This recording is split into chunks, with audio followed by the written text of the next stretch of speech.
तो गाइस, क्या आपको भी अभी तक नहीं पता कि गोजो के बाद सबसे स्ट्रॉन्गेस्ट सॉर्सरर कौन है? चलिए जानते हैं इसी वीडियो में। Welcome back to any epic और आज की वीडियो में मैं एक्सप्लेन करने जा रहा हूँ जुजुत्सु काइसेन सीजन 3 का एपिसोड 5। चलिए शुरू करते हैं बिना किसी देरी के। तो एपिसोड के स्टार्ट में हम देखते हैं मासामिची यागा को। जब यागा ने पांडा को बनाया था तो हायर अप्स ने उसे अरेस्ट कर लिया था, क्योंकि यागा ने ऐसा पपेट बनाया था जो कर्स एनर्जी अपने अंदर से ही खुद से ही जनरेट कर सकता है।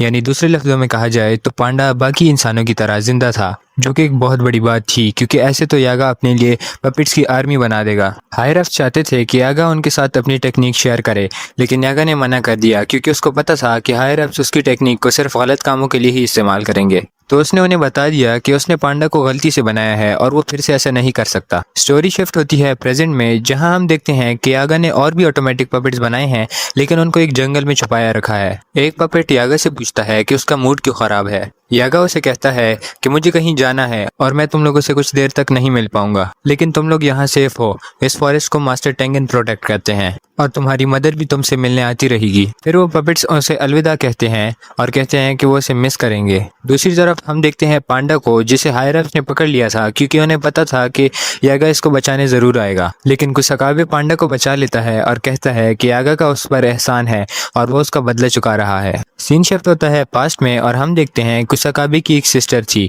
जिसका बेटा अब इस दुनिया में नहीं रहा, जो इस वजह से सदमे में चली गई थी।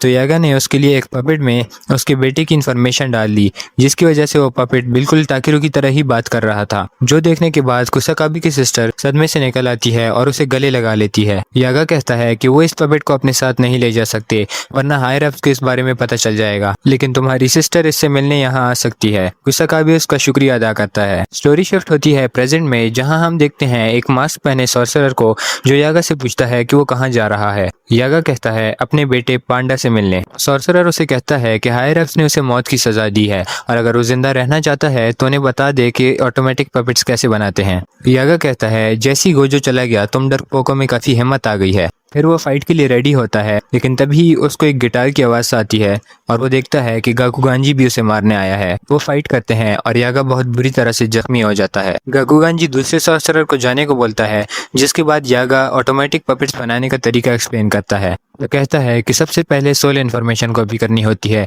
जिसको कस पपेट के कोर में डाला जाता है। उनको 3 सोल्स को एक कोर में डालना होता है, जो कि एक दूसरे को ऑब्जर्व करते हैं और 3 महीने बाद एक ऑटोमेटिक पपेट बन जाता है। गाकुगांजी कहता है कि तुम ये अभी क्यों बता रहे हो, अगर पहले बता देते तो तुम अभी जिंदा होते। यागा कहता है कि ये एक कर्ज है जो मैं तुम्हें दे रहा हूँ। पांडा भागते हुए आता है और सोचता है कि वो लेट हो गया, क्योंकि उसका फादर मर चुका है। वो यागा की तरफ भागता है। गाकुगांजी पूछता है क्या तुम मुझसे लड़ोगे नहीं, क्या तुम गुस्सा नहीं हो? पांडा कहता है कि मैं दूसरे इंसानों की तरह नहीं हूँ। तुम यागा से नफरत नहीं करते थे, तुम सिर्फ ऊपर के ऑर्डर्स फॉलो कर रहे थे। लेकिन याद रखना, पांडास भी रोते हैं। दूसरी तरफ हम मेगमी और यूजी को देखते हैं, जिनको टेंगिन ने बताया था कि हकारी का एक फाइट क्लब है एक बिल्डिंग में, जहां पीपल बेट लगाने आते हैं और सॉर्सरर्स वहां फाइट करते हैं। अंदर जाने से पहले यूजी और मेगमी अपने कपड़े चेंज कर लेते हैं, क्योंकि वो लोग नहीं चाहते कि हकारी को पता चल जाए कि ये लोग जुजुत्सु हाई से है, वरना वो भाग जाएगा। हकारी को हायर अप्स के साथ फाइट करने की वजह से सस्पेंड कर दिया गया था। यूजी पूछता है क्या वो हमारी मदद करेगा भी? मेगमी कहता है टीचर्स तो कहते हैं कि वो नालायक है, लेकिन न्यूटन ने कहा था कि वो उससे भी ज्यादा स्ट्रांग है, तो हमें किसी भी कीमत पर उसे अपने साथ मिलाना होगा। एंट्रेंस पर उन्हें बॉडीगार्ड्स मिलते हैं, जो इन्हें कहते हैं कि ये बच्चों के खेलने की जगह नहीं है, चले जाओ यहाँ से। मेगमी कहता है कि वो पैसा कमाने आया है। गार्ड उसे डराने की कोशिश करता है, लेकिन मेगमी अपनी जगह से बिल्कुल नहीं हिलता। गार्ड कहता है फाइट क्लब का पहला रूल है कि फाइट क्लब के बारे में किसी को नहीं बताना। तुम्हें किसने बताया? मेगमी कहता है जिस फाइटर ने मुझे बताया उसको मैंने मार दिया और मैं उसकी जगह फाइट करने आया हूँ। एक गार्ड को बॉस की कॉल आती है और वो कहता है कि बॉस मान गए हैं, लेकिन मेगमी की जगह यूजी पार्टिसिपेट करेगा। मेगमी समझ जाता है कि हकारी ने उन्हें सीसीटीवी के जरिए देख लिया। अब यूजी का काम है कि अंदर सबको इम्प्रेस करे ताकि वो हकारी से मिल सके, और मेगमी बाहर से रास्ता ढूंढने की कोशिश करेगा। और अगर वो पकड़े जाते हैं तो उन्हें सारे गार्ड्स को पीट के वहां तक जाना पड़ेगा, लेकिन उन लोगों को हकारी को गुस्सा नहीं दिलाना। शाम के वक्त यूजी अंदर जाता है। गार्ड उसे बताता है कि फाइट के 2 रूल्स है। पहला कि फाइट के दौरान भाग नहीं सकते, और दूसरा कि फाइट में कस टेक्निक नहीं इस्तेमाल कर सकते, क्योंकि आम लोग कस टेक्निक नहीं देख सकते तो उनके लिए मैच बोरिंग हो जाता है। यूजी पूछता है कि उनके बॉस कैसे हैं। गार्ड कहता है तुम खुद ही देख लेना उनसे मिलकर। यहाँ 2 टाइप की फाइट्स होती हैं, पहले रियल और दूसरा स्क्रिप्टेड, जिसकी स्क्रिप्ट बॉस खुद लिखते हैं। इसके बाद यूजी फाइटिंग एरिया में जाता है, जहां बहुत सारे लोग होते हैं। यूजी काफ़ी खुश होता है ये देखकर कि उसका ओपोनेंट पांडा है। हम देखते हैं हकारी को जो सीसीटीवी रूम में किरारा के साथ बैठा होता है। हकारी कहता है कि आजकल के मैचेस काफ़ी बोरिंग हो गए हैं क्योंकि बहुत कम ही ऐसे लोग हैं जो पांडा को हरा पाएं। लेकिन यूजी और पांडा काफ़ी अच्छा फाइट कर रहे होते हैं। यूजी पांडा से पूछता है क्या वो हकारी से मिला है। पांडा कहता है नहीं। यूजी पांडा को बहुत धीरे से मारता है लेकिन पांडा ऐसे चीखता है जैसे उसे बहुत दर्द हो रहा हो। यूजी पांडा को और भी फेक पंचेस मारने लगता है और पांडा अपने आप को दूर गिरा देता है और एक्टिंग करने लगता है कि वो हार गया, जो देखकर हकारी काफी इंप्रेस हो जाता है और यूजी को अपने ऑफिस में बुलाने को कहता है। मेगामी जो गार्ड के शैडो में छुपा हुआ था ये सब सुन लेता है। इसके बाद पांडा और मेगामी जंगल में मिलते हैं।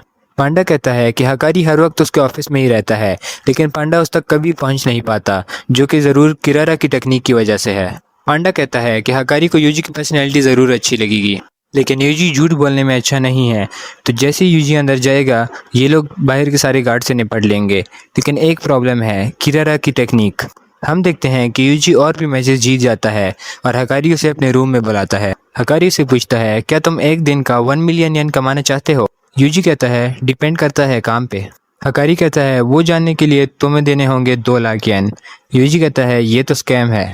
हकारी कहता है सही कहा, ये एक कॉमन स्कैम है जिसमें एक आदमी अमीर होने की एक्टिंग करता है और दूसरों को कहता है कि अगर उन्हें भी अमीर होना है तो उसका कोर्स खरीदे। और काफ़ी लोग इसमें फंस भी जाते हैं क्योंकि उनके पास पैशन होता है अमीर होने का और अपनी ज़िंदगी बदलने का। पैशन इक्वल करता है प्यार के और प्यार इक्वल करता है गैम्बलिंग के। दुनिया में हर बंदा जुआ खेलता है और वही लोग इसको बुरा बताते हैं जिनको इससे डर लगता है। हकारी के लिए जुआ ही जिंदगी है और वो अपने क्लब को पूरी कंट्री में फेमस करना चाहता है ताकि वो सबके पैशन को कंट्रोल कर सके। अब तो आम लोगों को भी कर स्पिरिट्स का पता चल चुका है और जुजुत्सु सॉर्सरर्स भी बुरे हालत में है। ये मेरा बिजनेस बढ़ाने का सबसे बेहतरीन वक्त है और वो यूजी को इसका हिस्सा बनाना चाहता है। फिर हकारी का फोन बजने लगता है। हकारी यूजी को ड्रिंक ऑफर करता है। यूजी कहता है कुछ भी चलेगा सिवाय शराब के।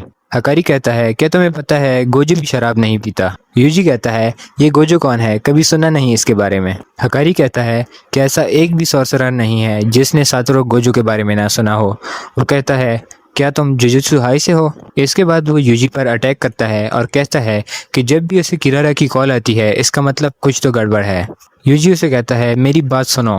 हकारी कहता है नहीं, मेरा पैशन अभी ठंडा हो चुका है।